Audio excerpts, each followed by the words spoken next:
함께 보실 본문 말씀은 요한복음 13장 31절에서 38절의 말씀입니다.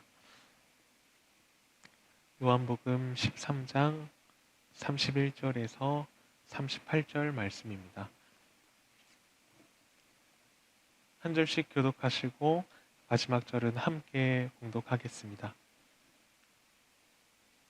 그가 나간 후에 예수께서 이르시되 지금 인자가 영광을 받았고 하나님도 인자로 말미암아 영광을 받으셨도다. 만일 하나님이 그로 말미암아 영광을 받으셨으면 하나님도 자기로 말미암아 그에게 영광을 주시리니 곧 주시리라. 작은 자들아, 내가 아직 잠시 너희와 함께 있겠노라. 너희가 나를 찾을 것이나 일찍이 내가 유대인들에게 너희는 내가 가는 곳에 올 수 없다고 말한 것과 같이 지금 너희에게도 이르노라. 새 계명을 너희에게 주노니 서로 사랑하라. 내가 너희를 사랑한 것 같이 너희도 서로 사랑하라. 너희가 서로 사랑하면 이로써 모든 사람이 너희가 내 제자인 줄 알리라. 시몬 베드로가 이르되 주여 어디로 가시나이까? 예수께서 대답하시되 내가 가는 곳에 내가 지금 따라올 수 없으나 후에는 따라오리라. 베드로가 이르되 주여 내가 지금은 어찌하여 따라갈 수 없나이까? 주를 위하여 내 목숨을 버리겠나이다. 예수께서 대답하시되 네가 나를 위하여 내 목숨을 버리겠느냐? 내가 진실로 진실로 내게 이르노니 닭 울기 전에 내가 3번 나를 부인하리라. 오늘 본문 말씀에서 예수님은 영광을 받았다고 말씀하십니다. 신앙생활을 하다 보면 우리는 자연스럽게 영광을 기대합니다. 하나님을 따르고 또 예수님을 믿으면 언젠가는 높아지고 또 인정받고 때로는 믿는 사람들끼리 그 안에서 저 사람 참 신앙 좋다라고 인정받기를 좋아합니다. 결국에는 지금의 고난과 비교되는 더 좋은 것을 기대합니다. 그러나 오늘 우리가 살펴보는 본문 말씀은 우리가 기대하는 그 영광의 개념을 완전히 뒤집습니다. 예수님께서 영광을 받으신 때를 우리가 함께 살펴보면 예수님께서는 지금까지 때가 아직 이르지 않았다라고 계속해서 말씀해 오셨습니다. 눈먼 자가 눈을 뜨고 또 죽었던 사람이 다시 살게 되는 그런 기적의 현장 속에서 예수님은 영광을 받지 않으십니다. 많은 사람이 종려나무 가지를 흔들고 호산나 이스라엘의 왕이다 외치며 찬양하는 순간에도 영광을 받지 않으셨습니다. 그러나 오늘 본문에 이르러서 예수님은 영광을 받으십니다. 예수께서 이르시되 지금 인자가 영광을 받았고 하나님도 인자로 말미암아 영광을 받으셨도다. 예수님께서 영광을 받으신 순간은 사람들 앞에서 기적을 행하실 때도 아니고 수많은 사람들이 예수님을 환호할 때도 아닙니다. 오히려 유다의 배신, 사랑하는 제자가 자신을 팔기 위해서 밖으로 나가는, 밤중으로 나가는 그때의 영광을 받으십니다. 이런 영광이 어디에 있습니까? 당시 유대 사회에서 제자가 스승을 떠난다는 것은 단순한 이별이 아니라 자기 스승의 권위와 명예를 무너뜨리는 수치와 모욕이었습니다. 예수님께서는 유다가 떠나갈 것을 이미 알고 계셨습니다. 그러나 그것이 예수님께 어떤 위로가 되는 것은 아니었습니다. 예수님은 자기 사람을 끝까지 사랑하시는 그 사랑으로 유다를 사랑하셨고, 허리에 수건을 두르고 유다의 발을 닦아주셨습니다. 어쩌면 예수님은 당시 사회에서 제자의 배신을 경험했던 한 스승보다 더 깊은 상실감과 아픔을 느끼셨을 것입니다. 그런데 예수님은 바로 그때가 영광이라 말씀하십니다. 오늘 본문에 나타난 유다의 배신은 십자가의 때가 구체적으로 시작되었음을 보여줍니다. 어제 목사님께서 말씀을 전하신 것처럼 영광은 고난스러운 십자가 뒤에 따라오는 보상이 아니라 고난스러운 십자가 자체로 영광이 됩니다.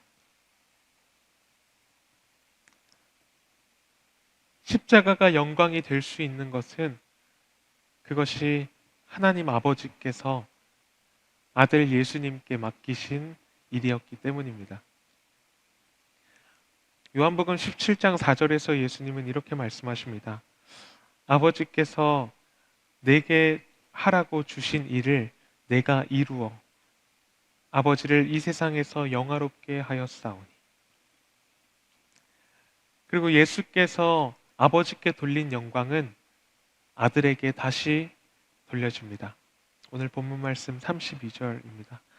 만일 하나님이 그로 말미암아 영광을 받으셨으면 하나님도 자기로 말미암아 그에게 영광을 주시리니 곧 주시리라. 오늘 예수님께서 받으신 영광은 하나님 아버지께서 그 아들에게 주신 영광입니다. 예수님께서는 계속해서 말씀해 오셨습니다. 나는 사람에게서 영광을 취하지 않는다. 내가 내게 영광을 돌리면 나의 영광이 아무것도 아니지만 나에게 영광을 돌리시는 이는 내 아버지시니 곧 너희가 너희 하나님이라 칭하는 그분이시다.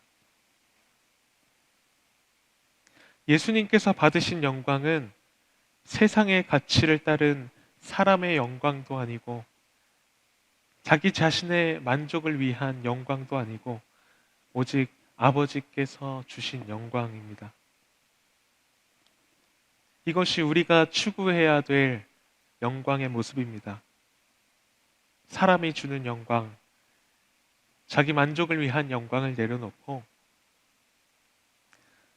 사람들에게 외면당하고 심지어는 가장 가까운 제자, 친구가 나를 떠난다고 해도 그것이 아버지께서 나에게 주신 일이라면 나를 보내신 그분의 뜻을 행함으로 이 세상에서 아버지를 영화롭게 하는 것입니다. 그럴 때 하나님은 그분의 말씀에 순종하는 제자들에게 영광을 얻게 하십니다. 세상의 가치를 따르지 않고 하나님의 뜻을 따르며 하나님 나라의 삶을 이루며 살아가는 교회를 하나님께서는 영화롭게 하시는 것입니다. 이 땅에서 교회가 세상의 권세를 얻어서 큰 영향력을 행사하는 것이 영광이 아니라 한 알의 밀이 땅에 떨어져 죽음으로 많은 열매를 맺고 생명을 얻게 하는 것이 하나님의 뜻이라면 아무도 모르게 죽어지는 것이 이 땅에서 교회가 얻는 영광입니다. 이것이 예수님께서 말씀하신 인자가 영광을 얻는 때 하나님께서 귀하게 여기시는 자들의 모습입니다. 그리고 나서 새 계명을 주십니다. 새 계명을 너희에게 주노니 서로 사랑하라. 내가 너희를 사랑한 것 같이 너희도 서로 사랑하라. 너희가 서로 사랑하면 이로써 모든 사람이 너희가 내 제자인 줄 알리라. 계명이라고 번역된 단어는 헬라어로 엔톨레인데, 이것은 하나님께서 모세를 통해 주신 그 백성들에게 주신 계명뿐만 아니라 하나님께서 아들 예수님께 부탁하신 그 일, 하나님의 명령을 나타낼 때도 똑같이 사용됩니다. 예수님께서는 하나님의 계명을 지킴으로 하나님께 영광을 돌리셨습니다. 그래서 예수님께서 그 제자들에게 주신 이 새 계명은 제자들이 이것을 따름으로 아버지께 영광을 돌리는 방법이 되는 것이고, 또 그 제자들이 이 땅에서 추구하는 영광의 모습이 되어야 하는 것입니다. 예수님께서 주신 새 계명의 핵심은 바로 사랑입니다. 이전에 하나님께서 모세에게 주신 계명의 핵심도 바로 사랑이었습니다. 마태복음에서 예수님은 그 율법의 가장 큰 계명으로 하나님을 사랑하고 또 이웃을 사랑하는 것이라 말씀하셨는데, 오늘 요한복음은 서로 사랑하라 라고 말하고 있습니다. 어떻게 보면 그 사랑의 범위가 조금은 축소된 느낌을 줍니다. 여러 학자들도 요한복음에는 이런 고립적인 특징이 있다고 이야기하고 있습니다. 요한복음에는 원수를 사랑하라는 말은커녕 이웃을 사랑하라는 요청도 없고, 그 소수의 제자들끼리 서로 사랑하라고 한다, 이렇게 진단하기도 합니다. 여기에는 그러한 배경이 있는데, 당시 제자들은 세상이 예수를 미워한 것처럼 세상으로부터 미움과 박해를 받고 있던 상황이었습니다. 특별히 요한복음에는 출교라는 단어가 3번 사용되고 있는데, 이 제자들은 예수를 믿는다는 이유로 종교적인 출교를 경험하기도 했습니다. 이런 상황 속에서 그들이 예수님의 모범과 참된 가치를 따르는 방법은 그들이 서로 사랑하는 것이었습니다. 그러나 이 사랑은 언제나 세상으로 나아가기 위한 제자로서의 그 모습과 방법이 되는 것이지, 자기들만 생명을 얻고 누리기 위한 것은 아닙니다. 이 사랑에는 새로운 기준이 요구됩니다. 내가 너희를 사랑한 것 같이 너희도 서로 사랑하라. 예수님께서 본을 보이신 사랑, 가장 가까운 장면으로는 예수님께서 제자들의 발을 씻기신 것을 떠올릴 수 있습니다. 그곳에서 예수님은 제자들 앞에서 자기의 몸을 낮추시고 허리에 수건을 둘러서 제자들의 발을 닦아주셨습니다. 허리에 수건을 두른 모습은 당시 종들이 흔하게 하던 모습이었습니다. 또 발을 닦는 일은 노예나 어린이들이 담당하던 일이었습니다. 예수님은 완전한 종의 모습을 하시고 제자들의 발을 씻기신 세상의 구주셨습니다. 그들의 발을 씻으신 후에 옷을 입으시고 다시 앉아 그들에게 이르시되, 내가 너희에게 행한 것을 너희가 아느냐? 너희가 나를 선생이라 또는 주라 하니 너희 말이 옳도다. 내가 그러하다. 내가 주와 또는 선생이 되어 너희 발을 씻었으니 너희도 서로 발을 씻어주는 것이 옳으니라. 내가 너희에게 행한 것 같이 너희도 행하게 하려 하여 본을 보였노라. 사랑의 계명은 하나님께서 그의 백성들에게 주신 아버지의 일이며, 또 예수께서 본을 보이신 일입니다. 제자들은 이러한 본을 따름으로 예수께서 맡기신 그 일을 행함으로 아버지께 영광을 돌리는 영광스러운 공동체가 됩니다. 세상은 그들의 모습을 보면서 그들이 예수의 제자라는 것을 압니다. 왜냐하면 세상에서는 볼 수도 없었고 알아차릴 수도 없었던 예수님의 그 영광스러운 모습이 서로 사랑하고 서로 종이 되는 것이 영광임을 고백하는 이 제자들의 모습 속에서 그대로 보여지고 있기 때문입니다. 그리고 나서 베드로가 부인하게 될 것을 말씀하십니다. 시몬 베드로가 이르되 주여 어디로 가시나이까?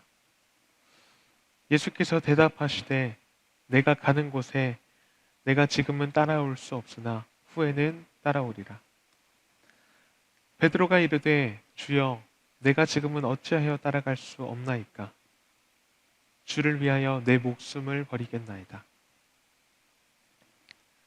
베드로는 예수께서 가시는 곳이라면 자기도 목숨을 버리면서까지 따라가겠다고 고백합니다. 아마도 베드로의 이러한 마음은 진심이었을 것입니다. 하지만 예수님을 따르는 길은 인간적인 열망만으로는 따를 수 없음을 보여줍니다.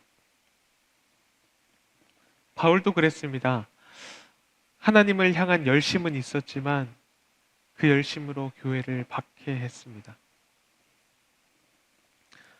연약한 인간이 주님께서 가시는 길을 이해하고 따른다는 것은